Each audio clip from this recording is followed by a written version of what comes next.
Once again, on September 11th, we are reeling from an unjust death.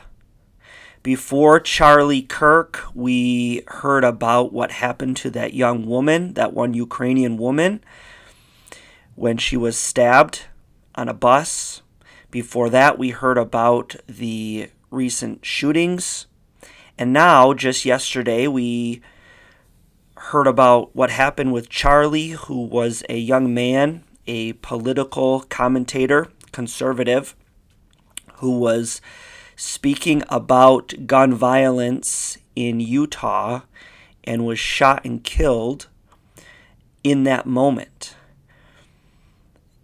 And we are all trying to wrestle with this situation. Whether you like Charlie or not, whether you agreed with all of his things or not, when we see an assassination happen in our country and we are constantly hearing about all of these deaths everywhere, we're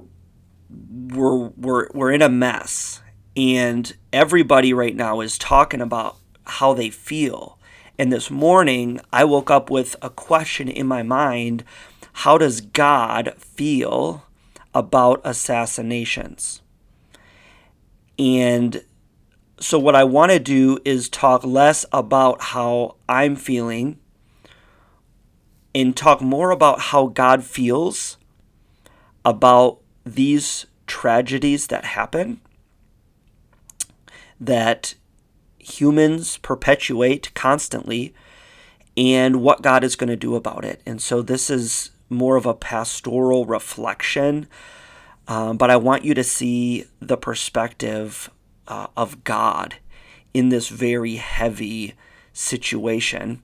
I found out how God feels about it.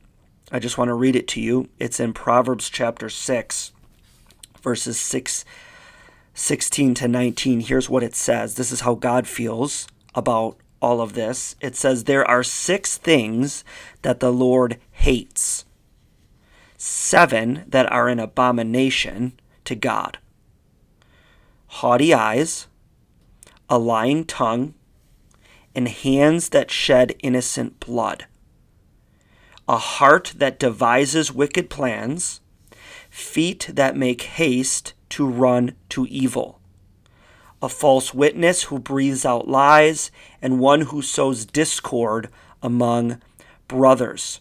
That word hate in the Hebrew, it's the same thing in the Greek, it's the same thing in Aramaic, it's the same thing in every single language in society, in history. To hate something means you're mad at it.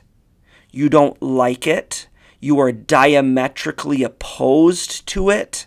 In every way, it's not what you like. So, hate is a strong word. And we're told that there are a few things that God hates. They include exactly what happened yesterday. Hands that shed innocent blood, a heart that devises wicked plans. In order to do that, somebody made a plan, and then feet that make haste to run to evil. How does God feel about this today? He hates it. Just like many of us hate it. Even though I didn't agree with every single thing that Charlie said, and I didn't always agree with the way that he said it, regardless, there's evil everywhere. And the Bible tells us God hates it. It's not okay. It's not right. I was looking at this website, Open Doors, which is a good website. They do really good research. Do you know that there are over 13 Christians who die for their faith every day? That means every 2 hours, somebody is put to death because of their faith.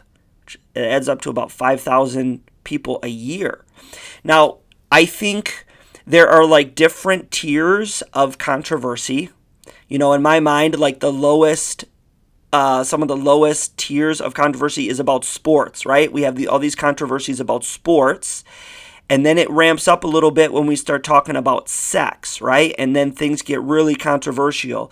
And then when we start talking about society, we start talking about politics, now it's really amped.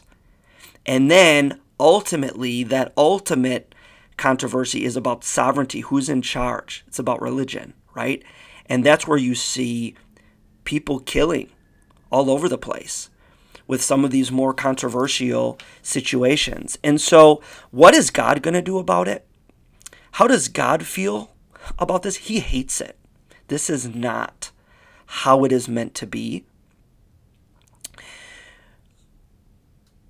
So what's God going to do about it? I just want to read to you. I want to summarize the whole Bible story and read to you from one of my favorite passages in the Bible. It comes from the book of Revelation, which is one of the most bloody, violent books in the Bible. But it talks about what God's going to do about this eventually. All of this evil killing that happens all over the place. There's a passage in Revelation chapter 20 where all of this conflict, all of this political argumentation is happening throughout the entire book of Revelation. You get to Revelation chapter 20, it's like everything is culminating to this point. You've got the enemies coming at each other. Everyone's battling. Revelation 29 says this is what God's going to do about this.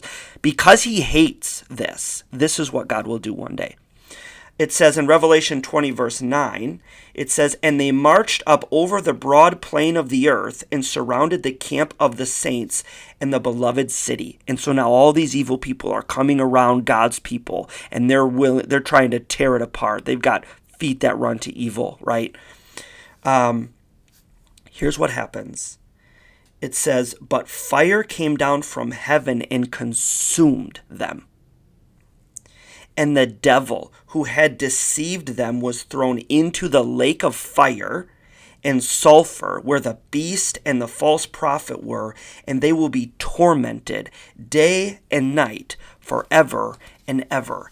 God's answer to all this evil of assassination is hell.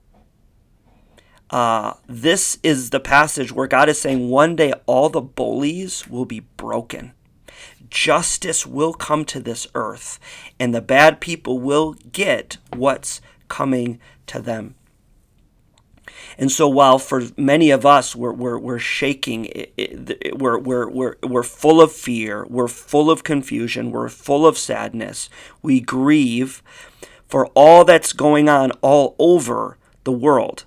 I was just talking with someone from our church who has some stories about what the people in his country do to each other and how they'll bomb each other because politics, right? There is a mess all over this world. People are losing their lives because of what they believe in, whether it's politics and even what they believe in for their faith. But I want you to know that God hates it just as much and even more than we do. And one day he's going to fix this. And so the best thing we can do in a moment like this is pray for God's justice and say, "God, would you please do it? How long, O Lord, will you allow these things to be taking place? Take care of it, because we can't." We're going to be praying tonight. Our church prays every Thursday night on Zoom. If you'd like to join us, send me a message. I'll give you the link. But what we can do is we can pray and ask God to do what only he can do. That's how God feels about assassinations.